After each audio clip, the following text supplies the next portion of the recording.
Hello, my name is Sarah Holland. Welcome to the Fertile Mindset podcast. Each week on the podcast, we'll explore how your mind can help you create a meaningful and happy life. And through the conversations here, we'll be planting seeds of inspiration to bring you more clarity, purpose, and joy. This podcast is for you if you've ever felt stuck or unsatisfied with life and know that you want to live in a bigger and more beautiful way. I hope you enjoy the time you spend with us. Let's begin.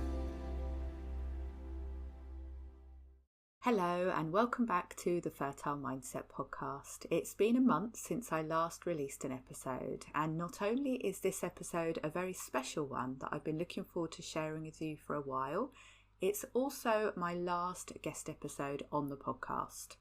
There will be a couple more episodes released where I'm going to share some updates and my plans for the future of Fertile Mindset, because my life and my work are going through some quite significant changes. Hence why I haven't been so present on the podcast or on social media recently. However, there is one place that you will still hear from me almost every day, and that is in my daily seeds emails. So if you haven't signed up yet and would like to receive my daily messages of support and inspiration direct to your inbox, as well as being on my mailing list for news and special offers, then do sign up at fertilemindset.com/daily seeds. Now, I am sorry to be a tease and hint at big changes, but not actually tell you what those changes are yet. I promise it's coming very soon. I'm working out everything right now so that I can move forward with a version of Fertile Mindset that works for me, my family, and you, and everyone who follows me and works with me. I appreciate you all so much, and I want to make sure that I'm getting this right before I make the announcement. So look out for the next two, which will be the final two episodes of the Fertile Mindset podcast, where I will be very open and clear with you. I want to thank you so much for being here and being a listener and supporter of the podcast. Now, today's episode is with someone I've known for about 10 years. She first came to me as a client for support on her fertility journey and has taken a path through life that is nothing short of remarkable, becoming a best-selling children's author with her first book soon to be turned into a movie.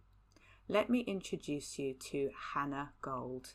Hannah grew up in a family where books, animals, and the beauty of the outside world were ever present, and is now passionate about writing children's stories that share her love of the planet.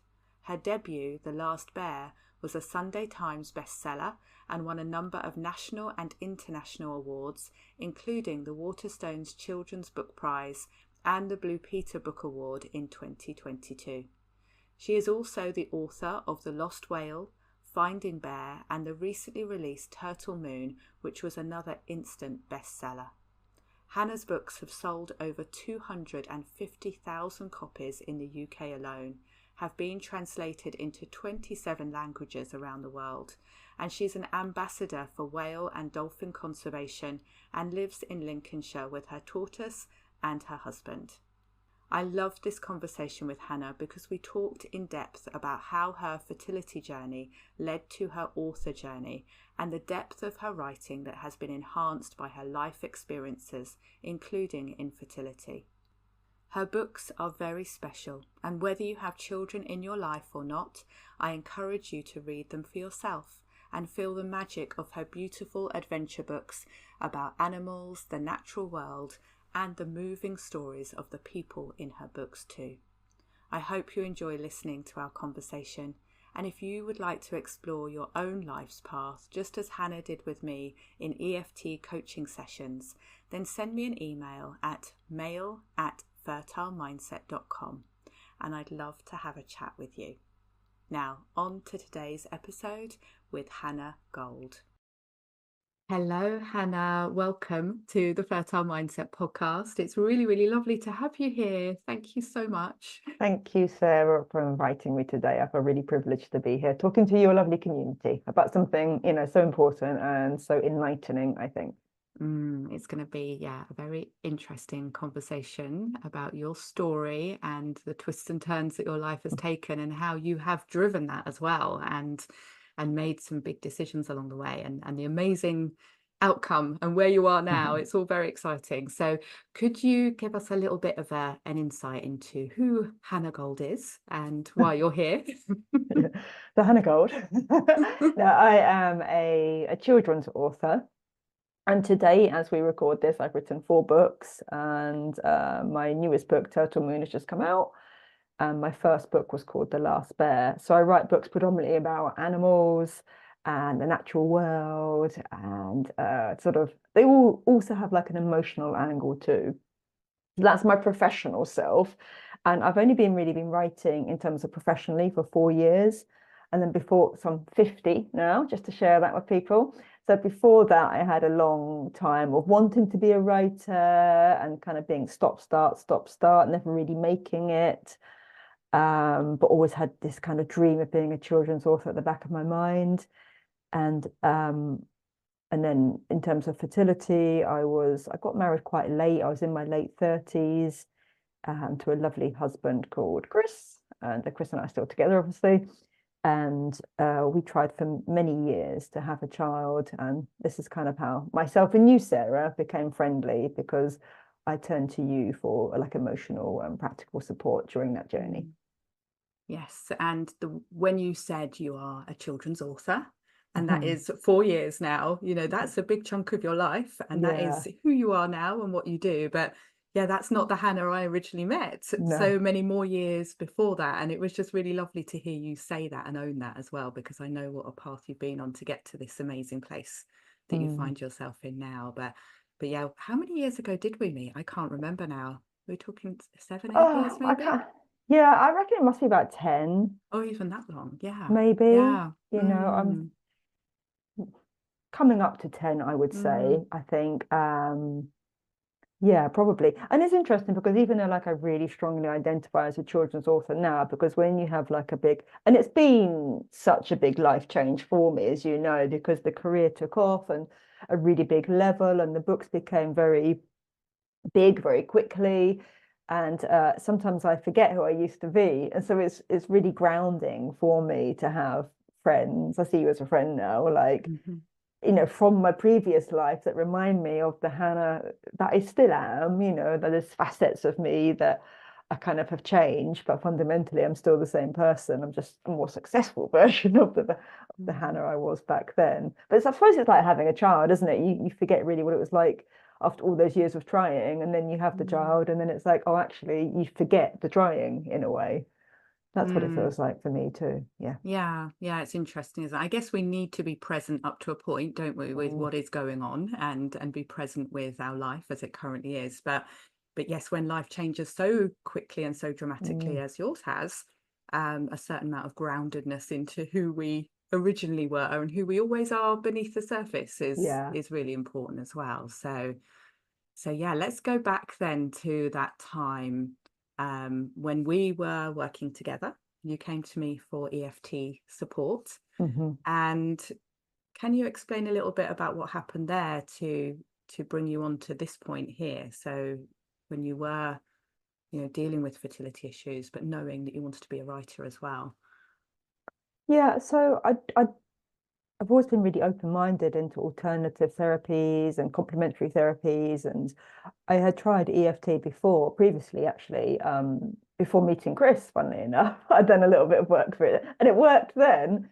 And we had been on the fertility journey, and sort of after a couple of years being diagnosed with what's it called, unexplained fertility, which is so baffling, because Chris already had a child from his first marriage, and the area that I was in, we weren't offered IVF on the NHS. And so we didn't have the money really. So I didn't really know what to do. But at that time, I thought there must be something within me that I can unlock. Do I have any blocks to becoming a mother? I'm very self-analytical and probably quite hard on myself. I was trying to say, am I blocking it in some way? Is there something, what's wrong with me? So it's kind of going down that avenue. Am I afraid of it in some capacity that I'm not consciously aware of? And so probably turning to you was a way of exploring those thought processes, which were actually quite limiting and damaging, and just reaching a place of more acceptance and calm. And then in my mind, looking back, probably opening up more to the potential of becoming a mother. So that's, that's when I reached out, and yeah, it was amazing to work with you. And then the path took a different direction as well, because you were writing at that stage, weren't you? But on a much smaller Yeah, scale I was than kind you of are like, now. I was on off writing, like I'd always wanted to be a children's author. And so I'd written a couple of what we would call young adult books, which are Mm. books directed for teenagers. And they were kind of good, but they weren't really down the avenue that I really wanted to go down. They weren't necessarily really authentic to me. And if there are any budding authors listening or watching, I would definitely recommend writing what's true to you. So I was kind of writing, but it was definitely secondary to the quest to become a mother. So by this point where we had got into contact, the the drive and the want and the desire to become a mother was absolutely the priority. And I don't know if I was really writing or not writing in the background, because everything else had become sort of like a shadow to this all-consuming light, which was this desire to be a mum. And we were spending a lot of money by that point on lots of different sort of avenues. Me and Chris had completely changed our diet. We had been taking lots of supplements. We were like, it was that whole cycle of every month, and then the hope, and then the sadness, and then the hope, and then that cycle became our life for a long time. Yeah. And it takes over, doesn't it? Like you say, when you're watching everything you eat and everything you do and monitoring literally every day of your cycle, it does become all Consuming, yeah. and doesn't, Mentally, yeah. emotionally, physically, the thought processes. And I found it like incredibly, it was draining. And then you start adding the hormone treatment on top of that, which, for me, I'm quite emotional anyway, which we'll go back to in a bit. And so it just exacerbated it, enhanced his emotions. And yeah, and that went on for a long time, Sarah. It went on for a long time. And there was a couple of times where I think, and I wasn't the kind of mother to be that ever had like miscarriages. I just could not seem to get pregnant. And that in a way felt, really frustrating. Then you end up sort of just resenting people who are getting pregnant. And so you end up kind of not liking this version of yourself that you've become, because you've become so consumed by something that you're in a tunnel, and everything that you're seeing is just within the prism of that tunnel. Yeah.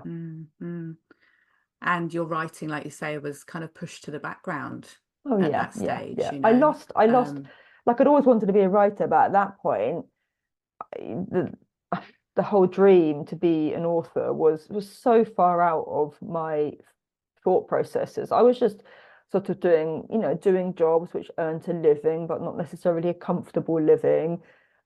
Chris by that point was going through a really tough time at work, so he left his job, and that was quite challenging because he ended up sort of going from quite a big income to a very low income, and I ended up taking like a temp job at M&S. And so it was like, what am I doing? I just felt I'd gone so off track with everything. And I actually did feel like a failure. I thought, well, if I can't even be a mum, what can I do? Yeah. And the thread of writing was there. I know you had it kind of in the background. And I remember, I don't know if you remember this happening, because so much has happened since. In our group that we had, a fertility membership group, when there were never more than about 100 people in there. No. Quite a It's small still group. quite a lot though. Yeah. Yeah, but Yeah. and you had your book that you had, was it self-published or a small It was publisher? with a really, really, I had a what young adult book published Yeah, in 2012 with a tiny publisher. So it didn't have okay.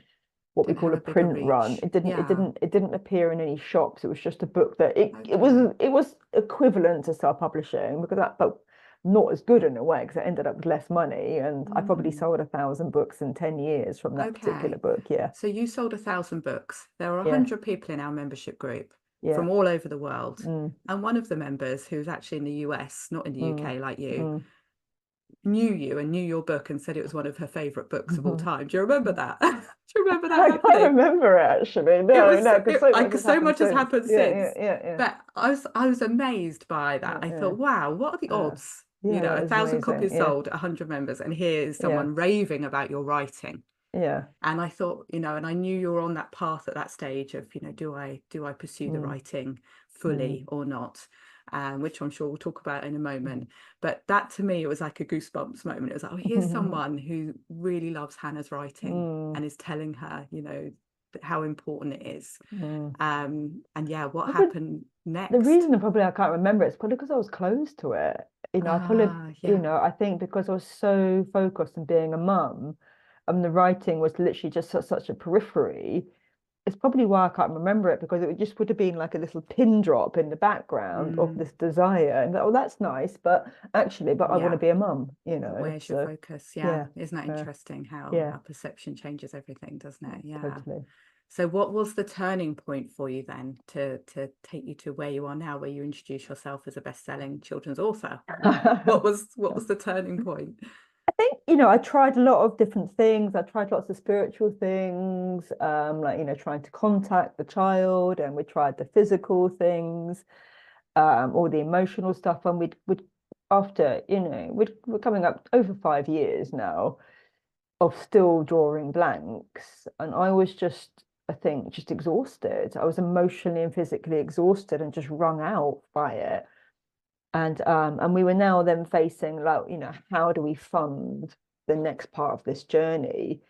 And we didn't really have the money. We didn't have the money unless we sort of remortgaged, and Chris was really uncomfortable with remortgaging. And I think if I'd pushed it, we would have, but obviously I was uncomfortable with it as well, because we didn't do that route.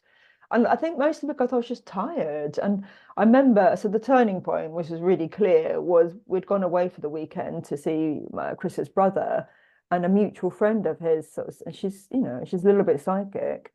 And she said to me, look, you've got all your focus on this book, but she says, if you look around you, or literally look behind you, you'll see this hand holding out your book career. Why don't you turn to that hand? And I did, and I'd had and it all kind of came really quickly. I had this, I thought, I'm gonna write a children's book, which is the book I've never really dared to write before, because I think sometimes when it comes to a dream, we can hold the dream at arm's length, and because we're afraid of going for it. And I knew if I went for the dream and I failed that, as well as failing, inverted commas, to be a mum, it would really challenge my perception of myself. But I thought, I always say this, I think the greatest act of courage is to go for your dream. So I thought, I'm going to go for it. And then I had this idea to write about, because I love animals, I thought I'm going to write a book about a child and an animal. And then this image of a polar bear came to me, and I don't know why, because now my house is full of polar bears. You can see, if you're watching the video, you can see them behind me. But back then, I didn't know anything about polar bears, believe it or not. I didn't know where they lived. But I had this vision of the polar bear. So I started writing the story about a girl who goes to this remote Arctic island called Bear Island, which is a real life island off the coast of Norway and near an archipelago of islands called Svalbard, near the North Pole. And I'd found that island, and it seemed like the perfect place to set the story. It was all happened like magic, and the island was called Bear Island because of the polar bears that used to live there, but can no longer reach there because of the melting ice caps. So the story, which I'm not a big planner, started to fall into place, because I thought, well, what if there's one polar bear left on the island and he's stranded there somehow and he can't get home? And then we have this girl called April who goes to the island and becomes best friends with the polar bear and ends up saving him. So that book became The Last Bear. And what was really interesting is all the books, all the young adult books I tried to write before had taken years to write and been really uncomfortable and tortuous to write, and on, off, on, off. And this book just came, it kind of like manifested And if you read it, which I know you have, so if anyone else reads it, in the acknowledgement or the author's note, I credit the fact that all that longing and that grief and that pent-up emotion that was in my heart that couldn't get expressed from the outlet of being a mother, I put into the writing. So the book came really quickly, and this is almost a magical part. And then I challenged myself to kind of like go really big with it. So I'm going to go as big as I can. I'm going to get the best agent I can get. And 9 months after starting it, that's when I got my dream agent. Yeah. Wow. And Yeah. I remember that process so clearly. I remember Yeah. the updates you were sharing, the manuscript, the going for the agent, and, Mm, and declaring it publicly, or at yeah. least among your friends, and, Mm, just saying, I am going to dream big and I am going to aim big. It almost felt like when you said that pent up energy there, it's like the dam was released, isn't it? mm, And all this creativity rushed forward, because it is another form yeah. of creation, isn't it? The Yeah. writing and Yeah. the expression. You're starting from, like Mm. like a blank page, sorry, or just a seed, to use the metaphor. And at the end of it, you've got this finished product, and the finished product is a book, and it's not a child who lives and breathes that you can cuddle and nurture, but it is an energy form, and then that energy Mm. form goes out into sort of, because it's a children's book, it then reaches thousands, hundreds of thousands of children, all over the world. So it's an amazing thing, really. Mm. Yeah. So you got your dream agent, and what happened next, Hannah? Well, what happened next was very quickly we did some edits on the book. That's the process. If you don't know the process, you don't commonly, to get a big publishing deal, you have to go via literary agents. We did some light edits, but the book was in a really good shape. And then so she then submits it to the publishing houses. And you can take months to hear back from the publishing houses, or weeks, but actually it happened really quickly. It all felt like really meant to be. So like the day after she submitted, we got an offer. I didn't go with that offer. I turned it down. The book went to auction, which is kind of like, your dream scenario as an author. And by the end of that week, which is 11 months after starting writing it, I had signed with HarperCollins Children's Books. Yeah. Wow, Yeah, yeah, it was amazing. Yeah. amazing. And Yeah. then a year after that, it was published. Yeah, for 2021. And since then, it's gone on Well, to achieve yeah, so much. yeah. The little So it bear. actually, yeah, it actually got published in the middle of lockdown, which I think Mm. some people forget. But so the day it got published, all the bookshops were closed, and I remember looking at it in the local bookshop through the window. But it didn't hinder it. It hindered a lot of people, but there was something about The Last Bear. The cover illustrations were Mm. beautiful, by somebody called Levi Pinfold, who's a really great illustrator. And it really stood out, and it helped, I think, that the COP climate summit was happening in Yeah. Glasgow that year. So there was a lot of really great synchronicity. And the book just kind of took on a life form of its own. And there weren't many books like that or looked like that at the mark. There are now. There weren't many books that looked like that at the time. And so, yeah, it just went on to do really well. It started winning things. Like, it won the Blue Peter Book Award, it won the Waterstones Children's Book Prize, it won lots of regional and school awards. It's been translated into 27 languages. It's being made into a movie. It doesn't stop. It It's just keeps going on amazing, and on and on. amazing. Yeah, Yeah, you're reeling yeah, all these things off so casually, but they yeah, are the yeah, ultimate dream, aren't yeah, they? Just yeah, just magnificent and yeah, amazing. And yeah. aside from all the massive achievements, which Mm, are just brilliant, the stories that you write, and all four of them, which I've almost mm, read all four. We're mm, halfway through the fourth one at the moment. Um, there's something very special about the way you write, Hannah. You're not just writing for the child. no, I feel like you're writing for the parent that may be reading with the child, mm, and also bringing in themes and stories that are very meaningful and very important. You've got the animal adventure, and you've got mm, the climate and the ecology and nature and all of that that's very important as well.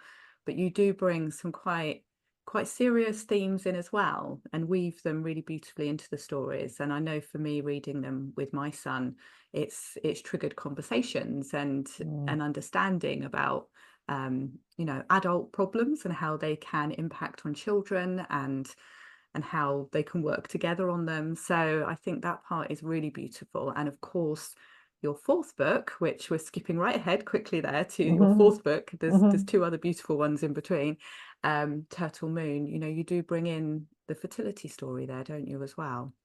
Yeah, I mean, I think the whole sort of choice of writing to adults as well is almost just like sort of second. I never intend to. It's just I think everyone has a different writing style, but I always have like an emotional element to the story. So yeah, we skip along to the fourth book, and I always get the animal first. And this time I decided to write about like a sea turtle. And it was inspired by a friend of mine who'd moved to Nicaragua actually. And she told the story of like sitting on the beach and when this massive sea turtle came onto the beach and laid their eggs in the sand. And I thought, wow, that's just like a really great image. So I decided to make that the central point of the book. And I think I knew coming into it, I wanted to write about fertility. Like in the second book, The Lost Whale, I'd written about mental health a little bit, which is something my family have gone through. But this one, I wanted to tackle fertility sort of head on. It's not something you see in children's books, really. And I remember like a friend of mine going, really? You know, you're going there. And I'm like, yeah, because I want to be really honest with my story. I've always been really transparent. And I do think there's something in my story which hopefully can heal and inspire or give something, you know, anything to prospective mothers to be or anybody who has been on or going through this journey. So it's been really interesting because quite a lot of people already write to me, you know, by social media, kind of telling me that the story that they've been going through similar and that the story has really touched them. And so, yeah, that's the parent. This is probably the book I've deliberately written on two levels, like one to the child and one to the parent or the parent giver. So that's been really lovely to get those messages.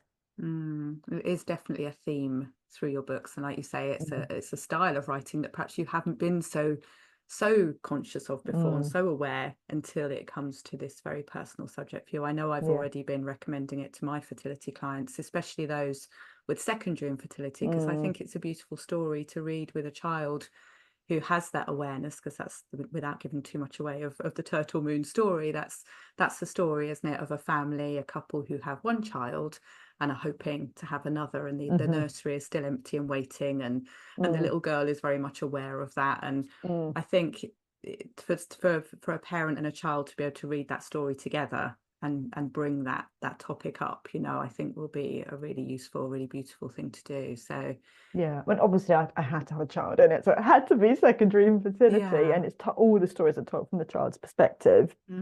But Mm-hmm. like I said, this is probably it was the most challenging to write because it was written on two levels, and the challenge was not to impose my story on it and make it from my perspective. So we're seeing the story from the daughter's point of view, the daughter being called Silver, named after the moon, Mm-hmm. the color of the moon. So we're seeing her perspective or seeing her parents struggle and how they've tried to shield her from it. But children being children, they pick up on loads of stuff anyway. And so she kind of knows what's going on, but she doesn't know how to solve it. You know, Mm-hmm. so when she arrives in, so the parents uproot their family life and go to this wildlife turtle sanctuary in Costa Rica, because all of my books are set in amazing locations. Mm-hmm. So they go to this wildlife center in Costa Rica, which is in the middle of the rainforest bordering the beach. And the dad's been commissioned to do some art there, and the mum's just going there basically, essentially, I suppose, to heal and take some time out. And then Silver ends up kind of going on this amazing rescue journey to sort of save some rare turtle eggs.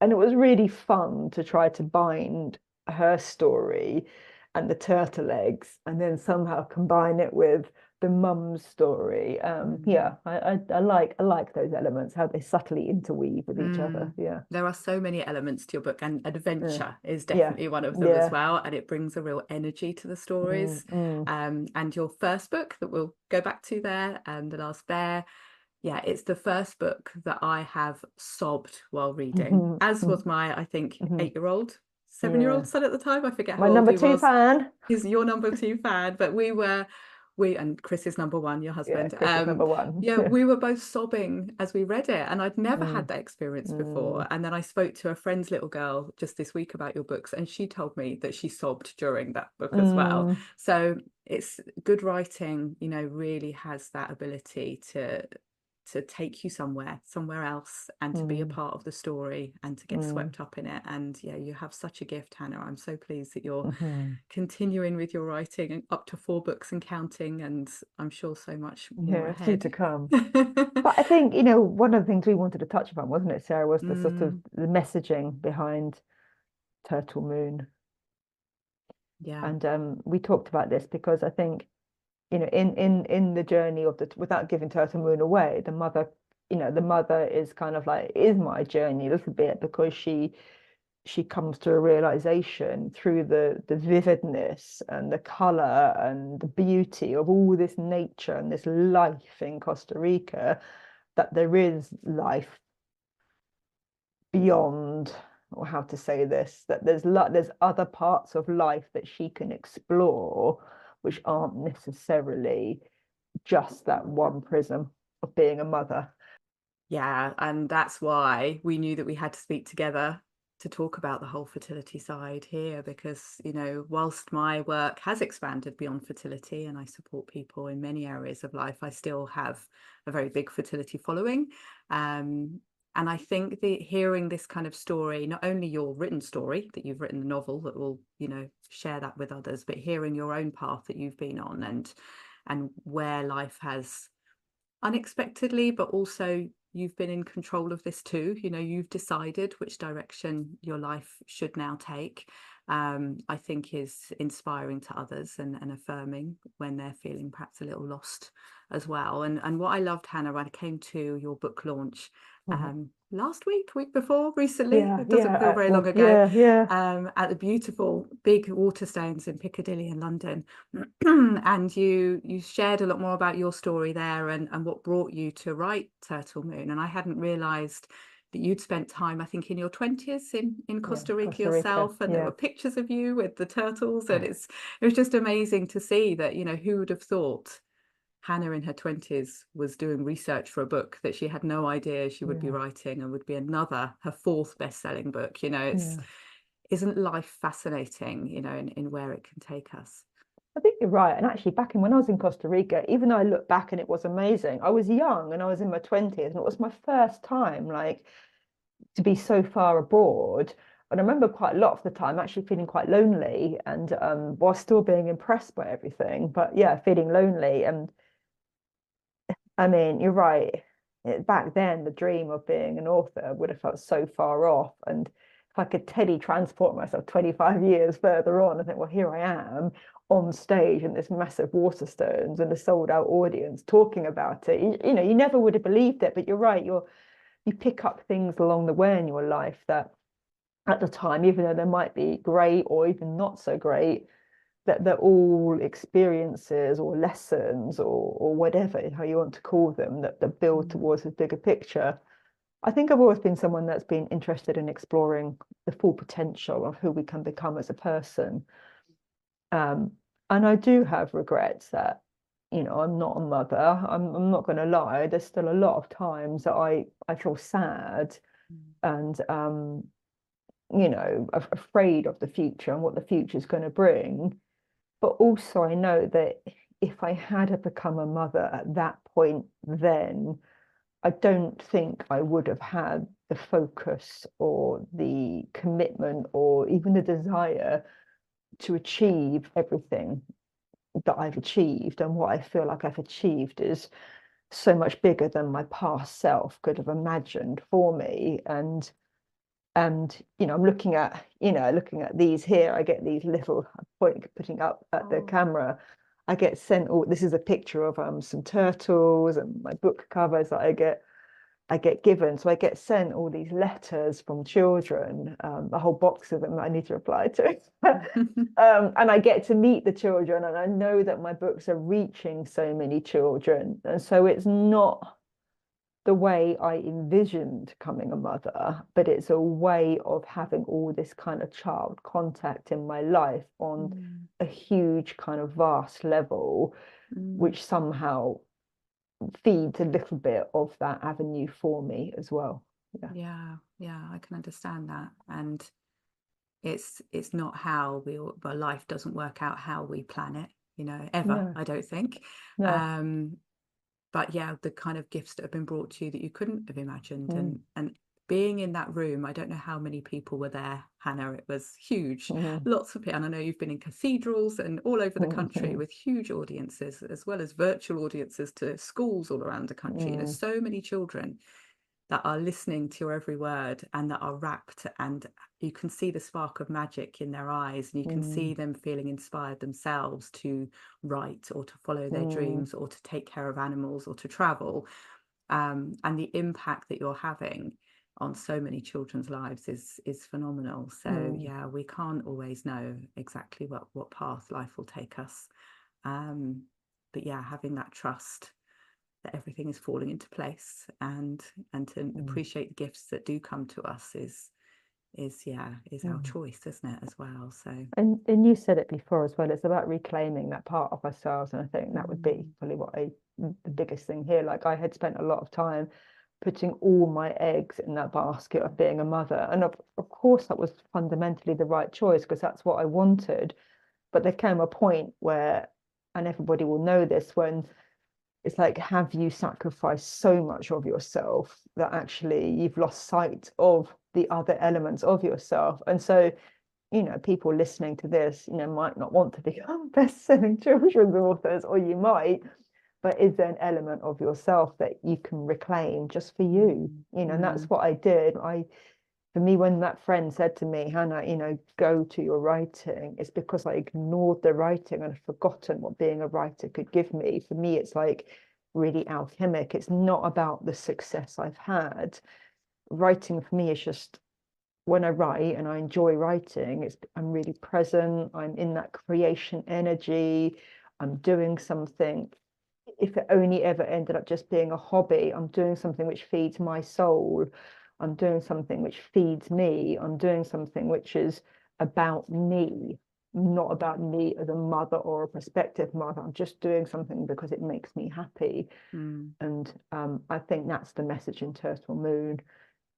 Find a thing that is for you, for you. And that thing may take you on to become a mother, because you're feeding yourself, and it might not, but the journey of feeding yourself, I think, is a really valid and a really healthy one to do. Absolutely. Yeah, thank you for sharing that. And I think that's a beautiful place for us to complete our conversation, because if there's one message I want for everybody when they're on a fertility journey or facing any challenge in life, whatever that may be, and uncertainty, is to prioritize themselves and put themselves at the center of all the stuff that's going on. And I often say that to my clients, you're thinking about the baby, you're thinking about the treatments or whatever else, but remember you and what is it you really need. And sometimes it's surprising, and it is a return to something else. It's a reclaiming of themselves, and yeah, it changes everything, doesn't it? So thank you so much, Hannah. Thank you. We've mentioned some of your books already. We've mentioned The Last Bear, that we can see the little pink book behind your head there, which was followed by The Lost Whale, which is a beautiful book about marine animals. And then beautiful. And the then third Finding Bear was the sequel to The Last Bear. Much awaited and wanted one, yes. And then the now newest book is Turtle Moon. Which is just gorgeous, and we're enjoying so much already. It's so beautifully written. You have such a gift, and thank you for talking to us today. Not only can we buy your books and read your books, but how else can we keep in touch with you, Hannah? Where's the best place to find you online and in the world? Well, I have a website, www.hannahgold.world. And then if you're on socials like X or Instagram or Facebook, just search Hannah Gold Author and I should pop up. And you'll probably know me because there's probably pictures of polar bears or turtles next to me. So I'm pretty clear to find.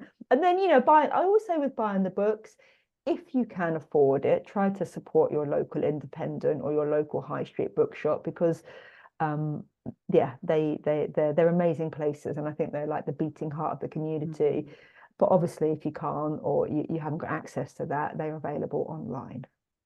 Beautiful. Wonderful. Thank you so much for being here, Hannah. I really appreciate you giving us your time and your busy book tour schedule. Thank you. I'm Thank off to you. Cheltenham tomorrow, so Oh, yeah. So no, it's good. It's lovely to talk about this. I think it's really important, and it is it's such a part of the book. So it's a privilege to. And if anyone wants to reach out, please reach out. But yeah, it's an honour.